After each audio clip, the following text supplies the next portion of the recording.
Permado na ang implementing rules and regulations ng Bangsamoro Local Governance Code. Maipatutupad na rin sa buong BARM ang pagbabawal sa political dynasties. Ang detalye mula kay Naphtali Velarde. Ito ang ibinahaging impormasyon ni BARM Interim Chief Minister Abdul Rauf Makakwa.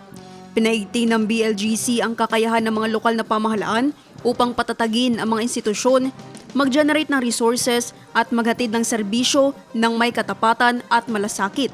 Ayon kay Makakwa, walang saysay ang otonomiya kung walang pananagutan.